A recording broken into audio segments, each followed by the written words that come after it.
This is the Truth Frequency Radio Network. We are TFR. Truth Frequency Radio. When you finally boil it all down, magic is imagination. We are moving into an age of manifestation. Things become actually less material, more ethereal. The golden dawn is when we awaken to this new station of life. What you think becomes real quicker. Regain our imagination, regain our inner child, and let that inner child out.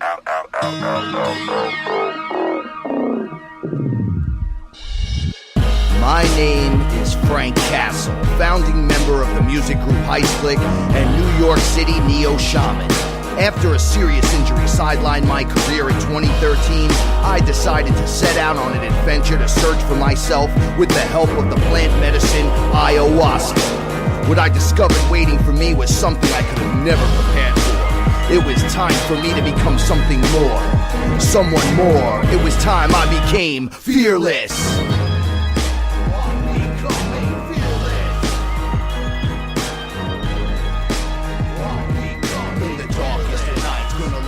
Shine as my heart beats a rhythm with space and time. When the light starts to shine inside your third eye, you awaken to the knowledge that you never die.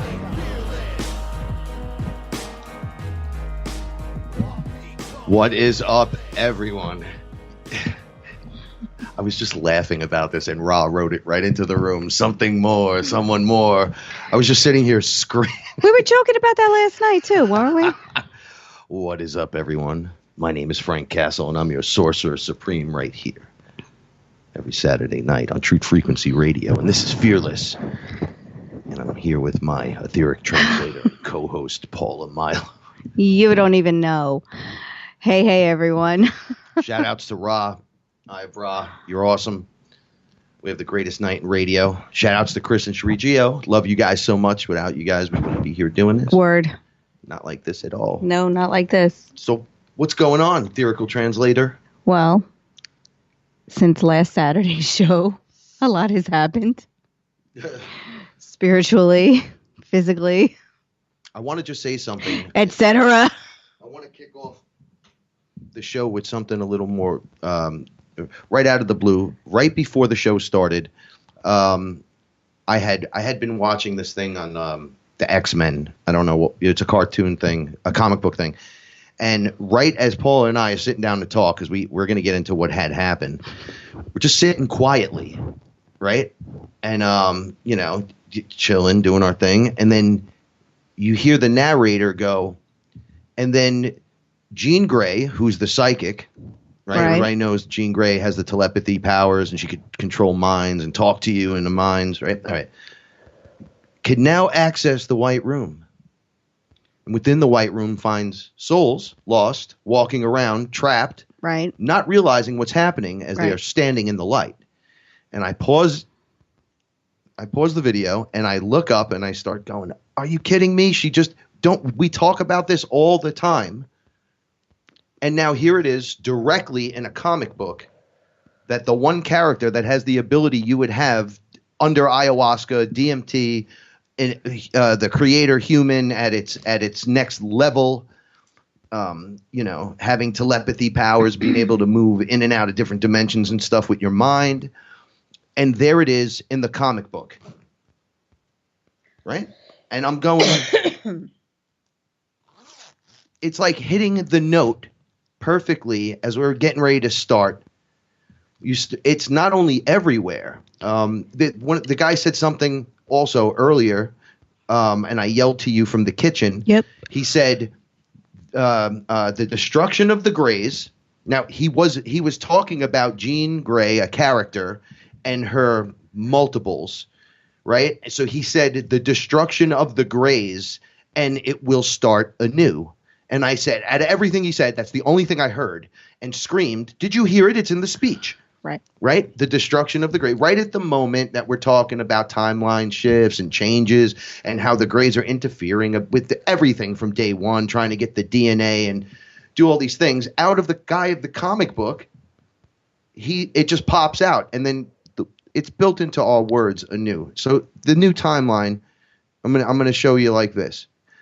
they layer our words with a guy's name that would be depicted as a god, right? That would be flying in on a magic carpet sometime at the beginning of the next cycle that would save the day and everything. So it's a new. So when you say, oh, it's a new day, it's a new this or a new that, you're actually referencing that character. Right. As if it's the Godhead. But once you recognize that and kind of take the power back from the word, you start. This is why I sit here some days when someone sneezes. I'm Italian, right? I yell, God bless you. I can't do that anymore. Oh, did you see that? I saw that. There was when he said that a light went off in the room. I felt like a my spark. finger went. It was right by my. It was right by my eye. Next to the side of your face. So all right. So really weird things have been happening. So it's in the language for you to predict subconsciously or to project to this character. Yes, I think it's peppered. It's peppered in. Right. So as you're saying it, you're actually bringing in this character's desire or platform, plan, agenda to bring himself forward. But we're in that last push, right? So it's like all falling away. There's that Project Bluebeam kind of path. Well, all right, let me be more specific. The fake everything path, the mimicked path of the mimicked ascension, right? Like the path of victimization, but it makes you feel kind of self-righteous, right? I'll carry my cross and all that junk. Or, come on, just be a good person. Let's move it along. Let's keep it going. Let's desire a better life, and then let's work towards it daily by starting within our home, right? The two separate paths. One will lead to the guy anew, coming in on the fake alien invasion, riding in on a cloud. Look, it's God. The other one will be the revelation that it's been you the whole time. It's a lot for people to take. You're asking people to take a very big, well, you're not asking anyone to do anything, but in saying what you're saying, you're asking people to really open their minds and get out of their comfort zones and really think of their lives in a completely different way. And that's hard because we've been programmed our whole lives and, thinking about source, the way we think about it, that's a lot for people to take because of how they feel about religion. I couldn't get a kid earlier today to understand that God was a concept outside of you and that source and creator was the one within you. But he said, but God's over there looking at us. And I said, right. And yes. And the hardest concept to get is no, it's in here. It's you. You can call it God because that's what we were told, or that's what we were taught, or that's what we were programmed to believe. God, source, whatever you want to call it, it's all the same thing. But that concept is very hard to get over because of the way we were raised and the way we were shown religion. Yeah, the way religion was brought into the home or the family, that makes that concept very hard. I told you I was raised Catholic. We were raised Catholic. When it's walking away from that, there was a lot of guilt for me. Wait. Walking away from that, Jesus is going to smite thee in hell forever. Infinity. So think about that. You're programmed to think that. You're going to hell. It's a wrap. It's over. That's what I learned. Sister Stabile beat into my face that anything less than Jesus will save you and all the stories and all that, you're going to hell. So if that's programmed into you and you walk away from that, you realize somewhere at one point, I could go to hell for this, but I'm doing it anyway. I thought that so strongly that when I was a teenager and I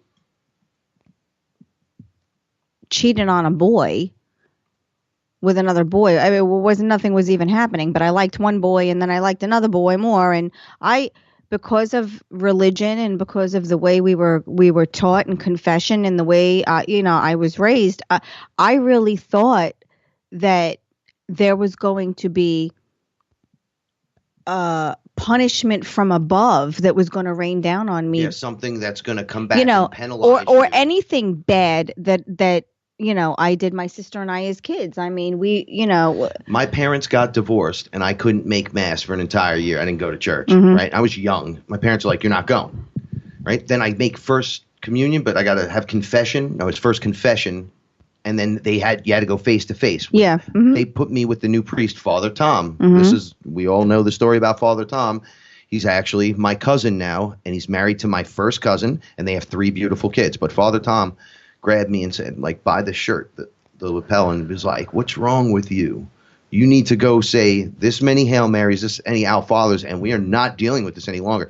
You know, I was ruined from that. Like, I never went really back to the church after that because I was deathly afraid of Father Tom. And then to come back home from Florida, and he's married to my cousin. And they have kids, children. and he's like, hey, what's up? Yeah, that's rough. And he says, hey, what's up? And I confront him on that, and he says, hey, that's fake, right? That's what he said to me.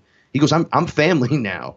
Like, that's fake. I left because it's BS. That he explained it from his perspective. He's like, it's terrible. Like, he said, I was a young guy. It was a bad choice. You know, the church wants to do from your perspective from here. It's a beautiful thing. And, you know, you kind of want to go and help and be part of it. Then you get inside and realize what you're going to do and what actually happens. So you're not really making that much of a difference, but you kind of are, but you're not because there's a lot going on. I go, well, you were also diddling the 15-year-old.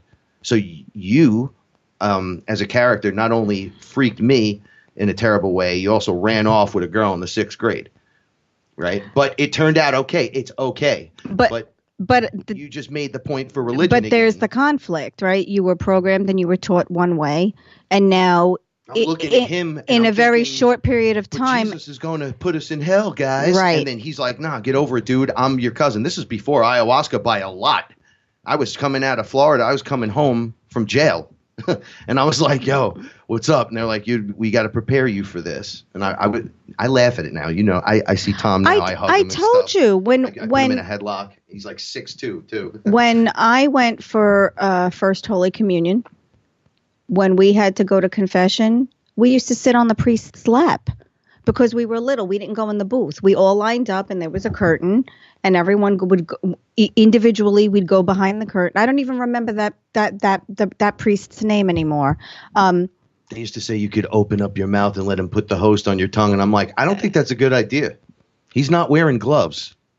That was my first impression. Well, if you remember, everyone used to drink out of the chalice. We used to drink the wine out of the chalice, and then they had to stop doing that. But I mean, I hit 12 years old. I looked from behind. I saw it from his perspective, down in the crowd, all the women with the, and I was like, oh, that's why they do this. It's a complete submission move. But sorry, I'm just jumping around. I just remember all this stuff is flooding me now that it's there. But we used to sit on the priest's lap. That's terrible. He used to hear confession that way, and you know. What, you got to whisper it in his ear like it's Santa? No. I'm not alluding to anything. I'm not saying anything happened. I'm just saying that times are so different now that was accepted behavior. Yes. And there was nothing wrong with it. It was accepted behavior, and it just. You know, it kept some. To be honest with you, and I'm not giving it kudos, but I can't put it 100% down because the choice here was public school or St. Clair's, right? Public school, I would have been me. I would have been nuts, right? From young, I wouldn't have been in theater and sung and danced and played football. Like, I would have just punched people in the face every day because that's when I was getting bullied. When I was getting in school, I wasn't bullied over there. So it was interesting that Sister Stabile, though. You want to grab her by the head and be like, this is wrong. You programmed me. At the same time, she kept loads of kids off the street and in check. What happens is it's like you almost have to, if you're in a society like that, you have to come through one of those portals, and as whether it's Catholic or whatever other position, and then you have to start learning for yourself. But as and then break that programming. But as children, we're not given a choice, right? They're like public school. And he's going to be a dummy, or you're going to go to Catholic school, and the priest will punch you if you act stupid. That's no. I don't even mean that. I mean religion. Like when you're a child, you're brought up in your family's religion. You're brought up in their faith. You're not allowed to make a decision. You don't know anything yet. So what you're told and what you're taught and how you're raised is what you believe. It's not till you're an adult that you even start, or a teenager at least, that you even start to say, wow, there's other religions out there. And, you know, I don't know anything about that. I only know what I'm being told, what has to be done for me to live a good life. These are the rules I have to follow to live a good life. Yes. And the point is that there are no rules there are basic principles that you follow, but you don't need to follow rules to live a good life. Yeah, live morals and live the good life. That's all you have to do to ascend. That's all you have to do, live period. the good life, period. Live the life that you are supposed to live, period. And She gets people right to the don't point. think it can be that simple. Straight to the point right here. I mean, no one asked me, do you want to receive First Holy Communion? No, we did what we had to do. Going into the next grade. And that's how it was at the school. You should be allowed to choose. And a lot of families do. They allow their children to choose what religion they want to be a part of now. I mean, but 30 years ago, they didn't do that. I mean, we're talking about 30 years ago, you and me. More than 30 years ago, we made our communion. But these are things that are, you don't think. You're just shown and taught and raised in these faiths, and you don't really know. You don't really know any better. You don't know any different. Okay, so I didn't know in like 7th grade that other religions were more. There was nothing. I was like, yo, I know there's other religions, but I don't know anything about them. And whatever I did here, you guys are beat. Jesus is sending you straight, right down. And when I went to, that's how dumb I was, right? And then I found out what was going on in like 2nd year of high school. I was in a Jesuit. I went to Fordham Prep for 2 years, and they kept me because I was awesome at football, terrible grades, failed everything. But when I saw there was they're Jesuit. It was just different.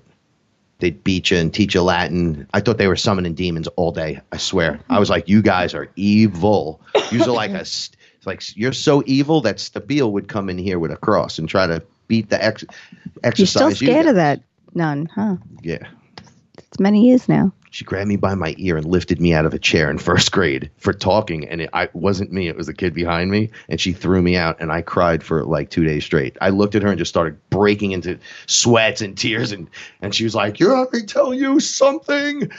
And I was like, it wasn't me. She used to scream my name down the hall. And I go, oh, she goes, "You know how many people in your family that I had passed through the doors of this school?" I'm like, "No, amuse me." And she's like, "Your entire family." I'm like, "What?" And she went back and was naming people that were so old. I was like, you were with them? Oh, yeah. Do you know who I grew up with? It was like, who? She knew my great grandmother. And so I was like, no. This is too deep. And you're too ingrained into the I'm life. still going to be a kid and do stupid things. And you're still going to have to reprimand me. And that's just the way it is. Doesn't matter who you know. I have ultimate respect for what happened in the process. There's nothing you can do about it. All you can do now is take care of you now. But right? that's all you can. Oh, we just talked about that too before.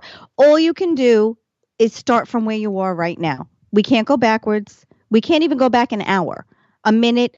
You can't do it. Go back on the last thing you just screamed at your partner. You I don't can't. like your face, you ugly thing, right? You can't go back. You can't. Right? You Now can have to only work your way start. to the new thing. Only start from where you are. But that's with everything in your life, not just religion or how you feel about people or who you hate and who you love. And it's everything. We can only begin from where we are. You know how like people run through the scenarios. I know exactly at what point my life went wrong or where I should have turned and made a left instead of a right.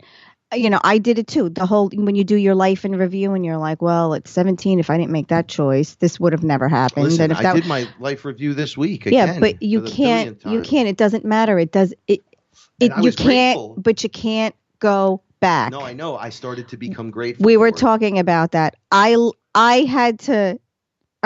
just bought a house, and the next year I had to sell it. And everyone knows the story already. I'm not going to repeat it. It's a broken record. But the best thing that happened out of that situation is I got Frank.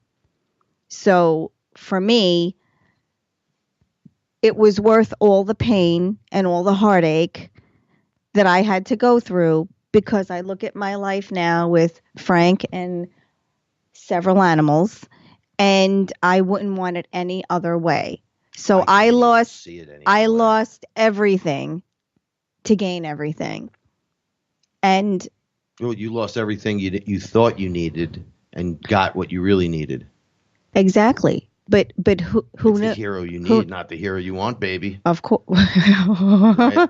I'm Batman. You don't even know.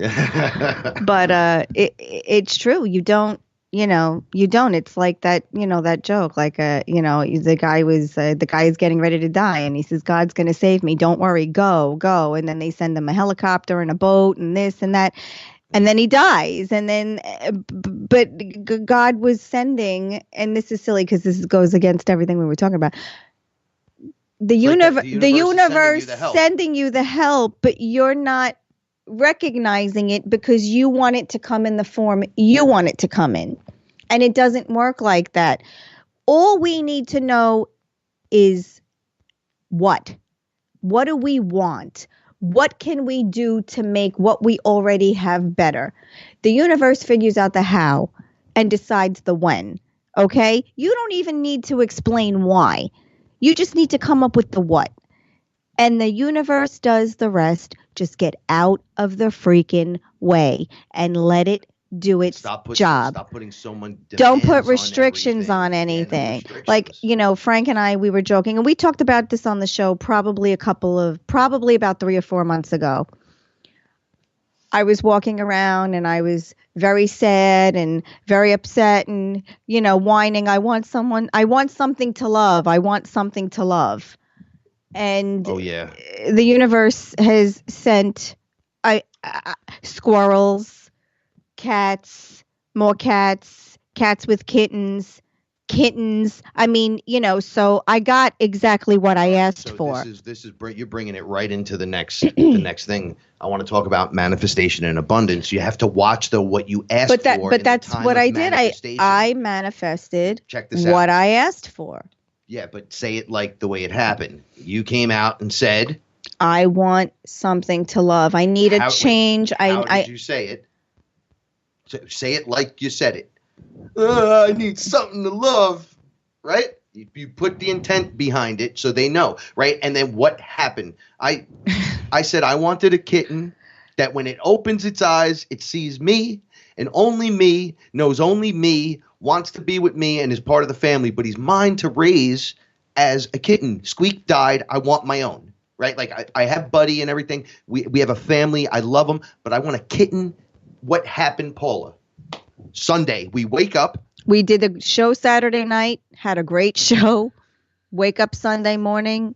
We look at each other. Oh, no. Saturday night after the show, we said, how about we go to dinner on Sunday? Now, Frank and I don't go to dinner a lot because we try to eat as clean as we can. We're doing the best we can. We really try not to eat out a lot. So, but we had decided we're gonna do a little shopping and then we're gonna have dinner out. And it was a big deal because the two of us, if we don't leave the house, we'd be fine ever. So I get up Sunday morning, I'm straightening up and I'm having my coffee and it's my quiet time. And I just make breakfast for myself and I get a call from my sister and she says, can you please come to my house right now? So now I'm thinking the worst because whenever anyone in my family says, please come to the house right now, someone died. So I was like, I just made eggs. Do I have time to eat them? And she was like, yeah, eat your eggs, but then get your ass to my house. And she had a kitten that needed rescue. And I'm not going to get into the whole story, but this kitten desperately needed to be rescued. He was very sick. He has an upper respiratory infection. He was emaciated. He weighs 1 pound. His eyes are so infected. They were glued shut. He's 1 pound. And black cat with 2 white toes on his back left. I said, of course. So I called Frank's mom and I said, Diane, please, you have to take me to, it was Sunday. You have to take me to a vet. We have to find a vet that's open on Sunday. This cat needs medicine. Long story short, we go to the vet, we get the medicine. Diane picks up. I said, Diane, please get Q-tips and baby formula because I don't know what condition this cat is, but I know I can help him. I know I can make him better. I just need Q-tips and baby formula. I can take it from there. And, she did. She called to action. She got everything I needed. I brought the cat home. And as we're bringing the cat home, I said, Frank and I just had a discussion about Frank wanting a kitten and wanting to raise an animal from birth or being a baby. Yeah, I wanted it to depend on me. Period. Well, you got that. Okay, so I'm on the phone I forgot who I was on the phone with. You were doing I Am We Are Fearless work stuff. Yeah. Shout outs to IamWeAreFearless.com. Oh yeah, that And wasn't I'm a shameless running around, plug. and That then was just who he was on the phone. I come in the room and there's this little black cat, and when I mean it's instant love, and I'm like, oh, there's a kitten here. Let me wash. You said it. Oh. Let me wash my hands. Oh, and that's what I love about Frank. I called him to tell him this was happening, but he was on a business call. So I said, I'll talk to you when I get home, because I didn't want to distract him, because he had work to do. I didn't want to distract him. I come in. I said, I'll explain everything. He said, oh, let me wash my hands. And then we took it from there. That's funny. I don't want to be its master. I want to be its father. Yeah. Big difference. I have a best friend. I have a girlfriend, right? I need a son, right? Like someone I can love. I can do it that way, because I'm not having a kid and I don't want one. But what I do here at Fearless is going to help raise children across the tribes. So it's all good. I'm still putting in my work across the board. My point is the intensity of this whole thing that came out of us saying these things instantly manifested a cat on Sunday morning. It's happening. Because you were in line with what you were feeling. You manifested something you believed you could have. Because people always want things, but they don't believe they deserve them. Yes. That's why they never come to fruition. Or it always comes distorted because you feel that you are not worthy. But let me tell you something. You are worthy. I am worthy. We are worthy. We'll be right back. And we're going to continue this story because it comes... You're listening to the Truth Frequency Radio Network. No hate, no hype, no fear. Am I awake or is this a dream? A fantasy of where I'd rather be. So come and talk with me. Come and walk with me. Is this a wake-up call from my reality? Have you seen my friends? Have you seen my girl? Wake me up from this. I'm trapped in this world. Thought you were alive until you felt my pain. The circus in my mind. What is up, everybody? We are back. My name is Frank Castle, your Sorcerer Supreme, and I'm here with Paula Milo, and this is Fearless.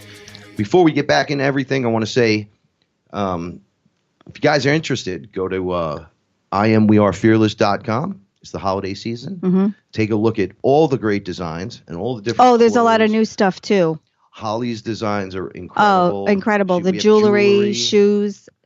boots, shoes, DMT, molecule sneakers with the hats. You want to look fresh, and you want to rep what you rep, and you want to kind of show it off, but don't just put out, I like DMT, right? You like it a little more subtle than that.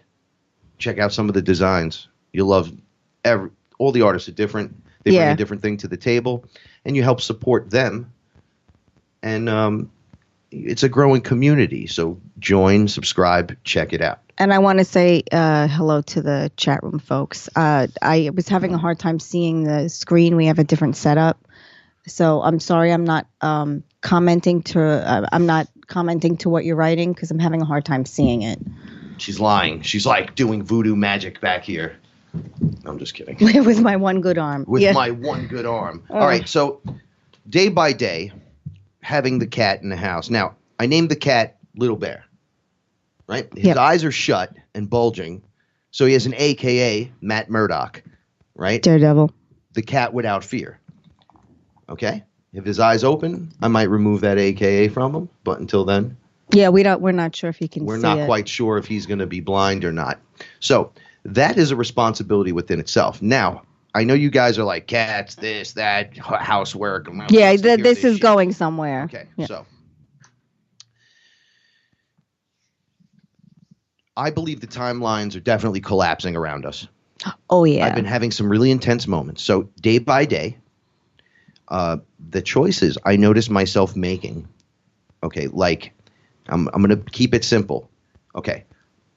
I can be service to myself. Oh, I need coffee now before I could talk to you. Or, oh, let me make sure the cat goes to the bathroom. Put him in the litter quick because he's blind, he's little, can't get into the litter. Oh, yes, I was gone today. Okay, yes. So, well, this is all week. Like mentally, I'm like, okay, so in the past, I might have said, well, I got to stay up now. I've been up for 2 hours already. The cat's sleeping. I'll just go to sleep for another 2 hours and then whatever. And I'm thinking to myself, instead of doing that animal weirdo that comes out of me, this other thing came out and was like, you pee every 10 minutes. You're an absolute mess. Would you want the sick cat to have to wait 2 hours to pee or sit and pee? And I'm like, well, absolutely not. Like I started talking to myself internally. Of course, I'm not externally doing this. And it overrides the tired by pushing through, right? I guess dads feel this or when you have children. Mm-hmm. Well, you Okay, were definitely adulting. I've never taken, okay, there's your choice point, right? You're laying next to the cat. I could pass out or I could just pick the cat up who's sick, put him in the litter. Okay, I put him in the litter. He goes to the bathroom. And I'm like, oh, job well done. Then he was a little hungry. He had a little something to eat. Then we both laid down and we did our thing. Okay. So I stopped looking at, instead of going, oh, this cat's annoying me. Because there's thing like there's 5 other cats. There's cats at the window. There's cats in the cradle. Cats in my hair. Cats in my beard. cat hair. I'm sneezing. I'm coughing. I could do all that. I've already said all that stuff. It gets tired to hear Frank talk like that first thing in the morning when he can't sleep and the heat comes on and it sounds like Freddy Krueger's friggin' nightmare in this house at 6:30 in the friggin' morning. And I'm finally asleep 3 hours maybe. Got up twice to pee because I'm an absolute weirdo at 44 years old. Right now I'm up. My skin's crawling because if you ever got into that heat that's so hot and it's like that steam heat, you don't know what's going on, but you're under covers because it's winter. So you're like, I can't breathe. And then you get up and you still can't breathe. And you're like, I'm in the house and I can't breathe. But wait, three inches off the floor, it's 6 degrees. So I got to go run outside and stand with a Woody. And it's all true. In plaid pajamas, freaking out, right? Okay, no, you know what? I'm not that guy anymore. Now, he showed himself a couple times this week. Today, this really morning, bad. and then you calm down. Each time, he went from, let's say, let's just use an hour to a half hour. Right. To 15 minutes. Yes. Okay, and then started putting things first, like feelings of other people. Me. Yeah. Okay. Wait, this gets intense. So I start noticing it through the cat, though. I don't notice it by doing it for Paula. I'm like doing it for myself, and then I notice that I'm aware of it through the cat, and then I notice that I'm now doing it for everyone, but for me, because I got to change me. So, because I got to practice what I preach about, right? So I go through this, and these little clicks start going off, right? Yeah. And then a massive one happens like today. checkpoints, yeah. Little checkpoints. But last night, I'm watching a Joe Rogan episode with Anthony Cumia, and I get this massive deja vu. It was right when you went to bed. I sat up, and I was just watching some stuff. And I'm sitting in the chair, and I'm like, I've seen this before. Like, I was sitting in the chair, and I was like, oh, I'm so comfortable. But I knew that already. It's usually you get comfortable, and you're like, ah. Yeah. And I was like comfortable going, but I knew that was going to happen. And then I looked up. I saw Anthony Cumia was looking in the screen. He said something completely ridiculous, and I should have laughed. And it frightened me to my core. Because you heard it before. Not only did I hear it before, I was like, yo, I witnessed this from standing right next to me.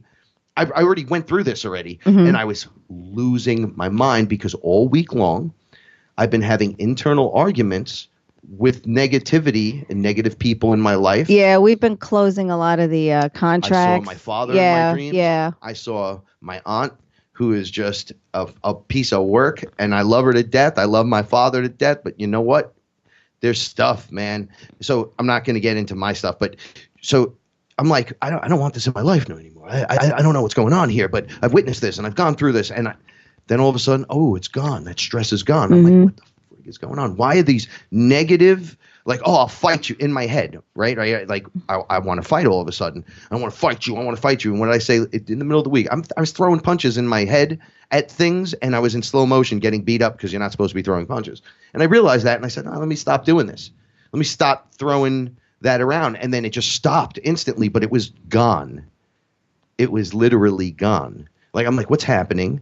Like, I'm trying to think about why I'm so angry again. I even wrote a whole giant post comparing, like, oh, it's that time of the year again. We all know that one or two people in the family or friends that ruin the holiday for everyone, blah, blah, blah. If I didn't have that written on Facebook, I wouldn't have a point of reference to you guys to let you know, yeah, I was thinking about these people, and I didn't know how to teach, learn, and learn, teach to the public, but still say what I want to say, but I still got to have Christmas dinner with these people, but still got to, and all of that started disappearing into the background, and I forgot I did it.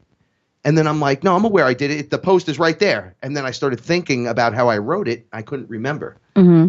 But it's there in front of me. Right. It was peeled away and gone. Yes. Okay. Because you closed it. You got rid of it. So the deja you let vu it go. Got Yes. smash bang last night, and I put my hand up in front of my face, and I went, no.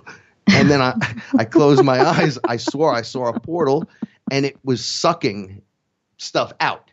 And I'm like, you're stealing my energy? Man, like I did one of those things, and I'm like, I can't take this. I can't take this. Okay. So now today we are, I go into the shower to go do my thing. And I had cleared, and I'm going to talk about clearing people in a minute, because I know a couple of people want to hear how we do that. And it's funny that that's the cover. Yes, because, and you did This that. is all Yeah, reference. that I was, did that this was, morning. yeah, that was unconscious. It was all unconscious. So the flyer for the show is Isis, the goddess, healing Horus, right? With the hand, the energy in the hand, exactly the way Paul and I do this, right? So I cleared someone today. I did a whole bunch of things early, then went to sleep and woke up. And when I woke up in friggin' Bizarro world, I literally slept through the thought of the cat having to pee because he just peed. And I laid down and said, okay, well, that's good. I'm going to sleep. I woke up. There was cat. He's little. I've been doing a lot of healing stuff around the house, the bells and the chimes and the meditations, and I'm doing everything I can. Plus, we're administering the medicine.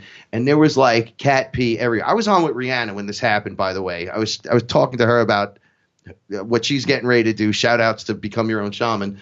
And I'm showing her the cat, but I'm cleaning so much cat pee on the floor. Doorbell rings. This other guy wants to come see me. I'm like, where's Paula? The cats are coming in and out of the house. Everyone's crying. The garbage bag breaks when I finally start cleaning.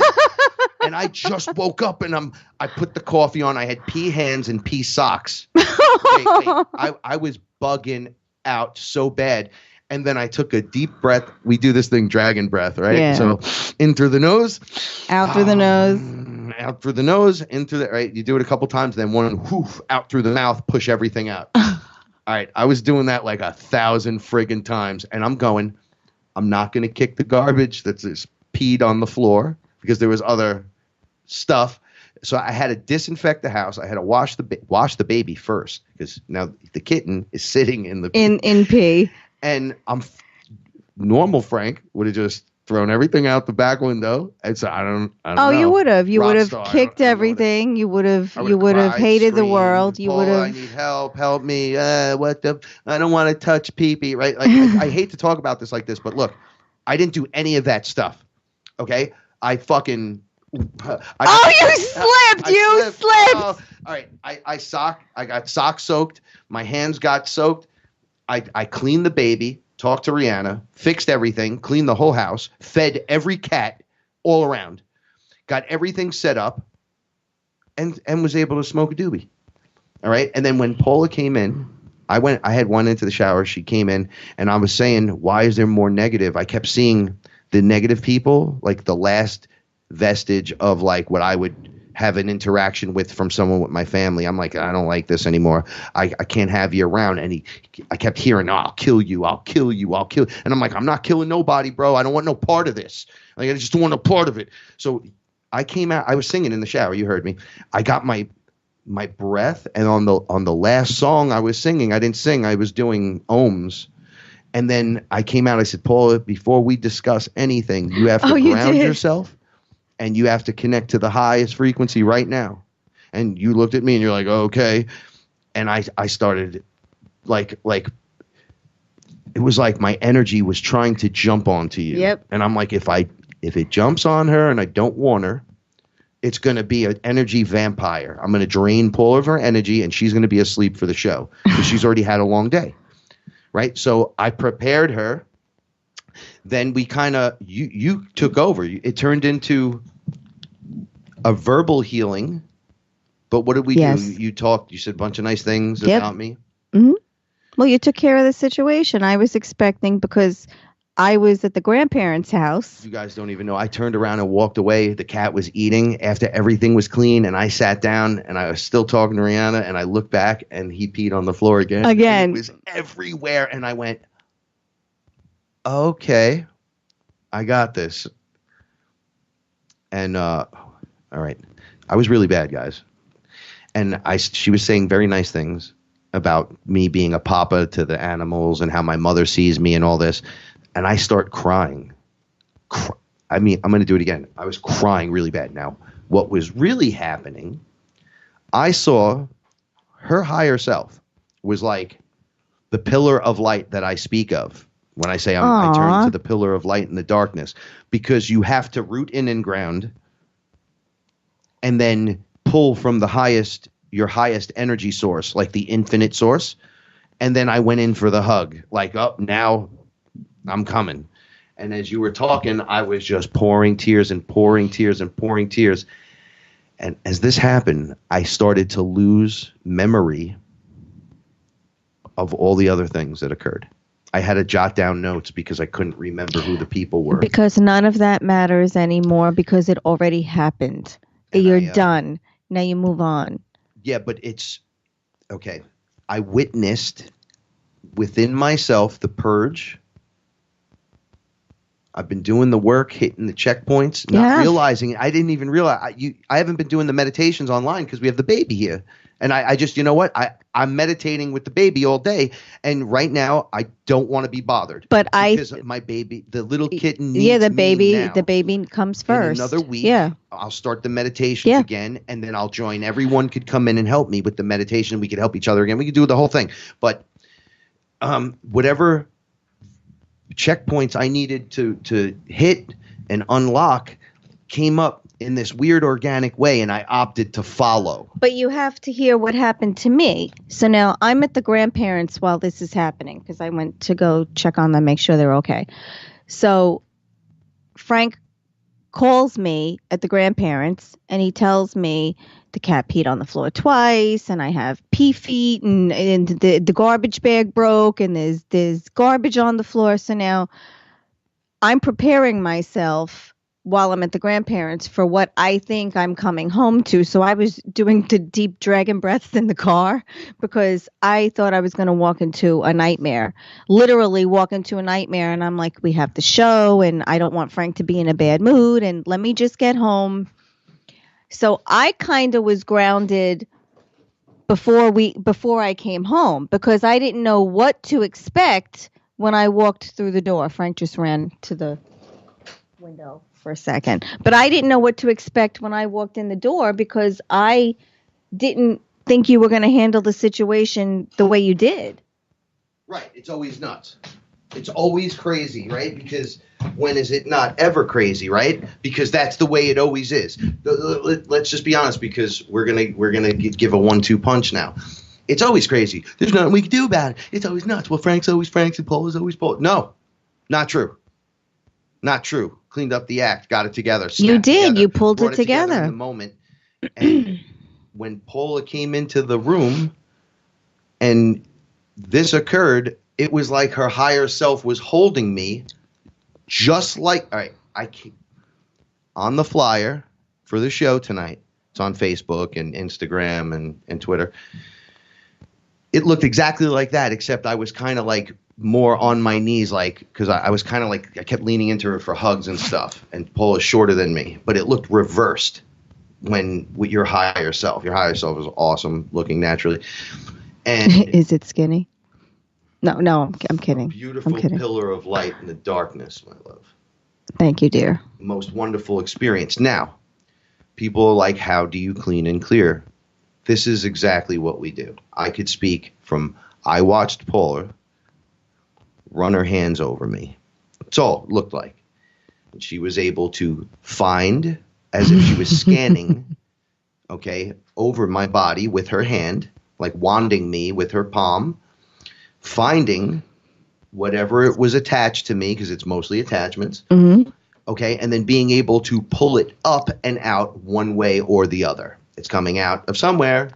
We've had multiple situations in this house, some we will not talk about. We've mentioned most of them. You get it when I say purge. That means it's either coming out of one end or the other, right? Okay, or both. so both at the same time. Now, when you're doing this, now Paul is naturally, she's in that now moment when she does this. She's not lacking belief or faith. She has full strength. When I say demons run from her, I'm not joking. Right? Like she has what we want. Like when you see that, you're like, well, I want to do it, but I want to do it like that, because it's not like she pulls, like me, I pull something out of someone, I'm in the bathroom purging it. Paula can just like transmute it, or however that works. But that would be like the highest end of how we can do things. So I said, I don't know what the hell she's doing, man. I was under ayahuasca. This was years ago. I'm like, I want to do that. They said, well, just mimic her. I go, what do you mean? They're like, run your hands through the air, use intent. And I had no clue. So I'm just running my hands out. Don't work. Right. And then what we did was you practiced what you were, they told you to keep mimicking me, but then I opened myself up to you. I saw it fit. I literally so that you could learn. Saw the energy in your hand. Yep. And I went, what's that? Like the more I just hung out and paid attention. So then my vision, my eyes closed, I can see my energy straight. So I start looking and then putting my hand up, and the next thing I know, it's like a giant scanner. So now I'm scanning Paula. Now, when I'm doing it for Paula or doing it for someone else, in the beginning, I didn't ground myself and stuff. No. And I was just throwing up. All the time. Crying, going into the bathroom and going, oh, my stomach. And then there's something is attached to me. And then I would have to clear you. Yeah. So, we'd go back and forth. You do me, I'll do you. You do me. All right. So through all this practice, we got really good at it. So, all right, for those of you that don't know, I also one time did it with Chris Gio. Right? Yeah. On air. Yeah. We had a thing. This was a while back. She said, if you can do it to me, you can do it to Chris. And I'm like, well, he's all the way where he is. And she's like, distance and that, that doesn't matter. So Just what I look at did, I him. ground myself. I got everything in place. And then I looked at his picture and pushed. The next thing I knew, I was literally in his chest, saw what was wrong, pulled it out, came back, turned and was like, I need a bucket, and started throwing up in the bucket. And Chris is like, did you just... And what did he threw up. It was an interesting moment. It was definitely interesting. He purged what you pulled out of him. Since then, I've worked with a whole bunch of people doing this. Yes, but I think that's what happened today. Right, Nick Zervos? I think while you were clearing today, and while you've been clearing during the week, you've been clearing for the cat as well, because I think he had a urinary tract infection. That's why he wasn't peeing a lot. Remember, I was saying he's like drinking too much. Bottle. Yes. So all of what... Look, you know how they say it's like 50% medicine and 50% like what you believe, like how you believe you're gonna get better and stuff. They could even be giving you like the faux pill. Well, around here, if you're getting the medication and you're getting the lifestyle that you need, he's disabled. And the love, and the love, and then the energetic worship to a degree to help the cat, or the healing, to hold the space, to let the cat heal and to give him that extra energy. It was like everyone popped today. Bop, bop, bop. But I think that's what happened to the cat. I think that's why he peed twice, because I think the clearing that you were doing today was clearing him as well. I did a massive. All right, so I can't talk about what I did earlier or who I worked with, but I met interesting characters, and once again realize that before you decide to do something like this, which I don't suggest anyone do, unless you train yourself and work with like your partner, because you have to clear yourself, because this is how you get sick. Shaman that don't clear themselves get sick and get cancerous this way. If you hold in this stuff, it's like you hold in your pain or whatever. Well, when I first started... Think of the Green Mile. If he didn't spit that stuff out and he had to keep it would have those eaten flies him. in that, it would have killed him eventually. When I first started clearing, I did get sick. I didn't know how to get rid of it. I got sick all the time. The first time I tried to clear my cat because she had IBD, and I ended up getting sick for 2 weeks. I was sick for 2 weeks for that. Right. So now you will have diarrhea. The cat will have diarrhea. You'll throw up. The cat will throw up. That's what we mean we purge. So you go through these processes of pass and fail, or success of learning. And then as a shaman, I've had demonics that need to be purged that way. Yes. Right. You're not just going to wave your hand over a demonics. I've pulled reptilians directly. All right. So if they actually claim this too. If you've ever run into one, they'll claim it to your face. I don't need ayahuasca to do what you do. I could just jump out and project directly into you, into a weak spot, the way a demon would, and whisper in your ear. I jump in you and then try to control the avatar to make it do what I want by saying certain things, doing certain things. And I'm like, well, what you're doing is illegal. You know, you're only allowed to whisper and try to bring them one way or another. You're not allowed to jump on and suck. Like, the parasites are written to do that. You guys are just being douches, right? So you have to learn these different things because you will get attacked. You will suffer damage from the other person because you're bringing it on yourself. So until you realize that you're not supposed to do that, your hand is the scanner. You're supposed to root into your planet, into Mother Earth, into Gaia, connect to your highest frequency to become that pillar. And then whatever steps through from one thing to the next just kind of goes up the pipe and is gone, or goes down. Boom, you're gone. And then the clearing is nice and done. For those of you that have become your own shaman, one of the beautiful things you'll start to learn is eyes closed. You'll be able to scan people. You'll be able to stand there, see the colors, see the shapes, the sizes. It looks like an X-ray machine, and then better than an X-ray machine. And you could kind of hone in on. You'll be like, I don't even know what I'm looking at. Oh, I'm just waving my hand. Oh, that's not supposed to be there. Do you feel that? And then all of a sudden, what? And then you got it. I got it. It's in my energy. Now I'm going to pull it out because it's not supposed to be there. Why? Because it's not supposed to be there. Why? Because it's not supposed to be there. And that's how you get rid of it. You tell the person, hey, you want this out, right? Because you have to agree to let me do this to you. I can't have you just walk over and do energy work on me. Then you're invasive, just like this being is. I'm trying to throw all these concepts into the last 1 minute. No, I totally get it. I get it. You can do this, but start with you. Clean and clear yourself. If you want, clean and clear your cat. We have the ability to do these wonderful things. Healers know exactly what I'm talking about, but do not keep it. You have to clean yourself. You have to keep your space, your temple clean and clear, or else you're just adding more junk to you. It'll just build up, just like corrosion. You know what I'm saying? There's a minute left. You have a glow tonight. Do I? Thank you. Do. Thank you. Thank you for always being there, doing the show, Oh, being the etherical translator. thank you for cleaning up the pee before I got home. I appreciate that. No problem. I got it. You did a good job, too, because I checked when you were in the show. She busted out the white glove. The groomer of the store. I was checking to make sure everything was okay, and I was like, oh, what am I coming home to? But it ended up being perfect. All right, stick around. We got Paranormal Bill. We got Mike Cosby, Jimmy Dean. Go to IamWeAreFearless.com. Check us out. We love you guys so much. Thank you for Always being there with us. I'm thankful for you, and I'm grateful for you. And we are your protection from deception.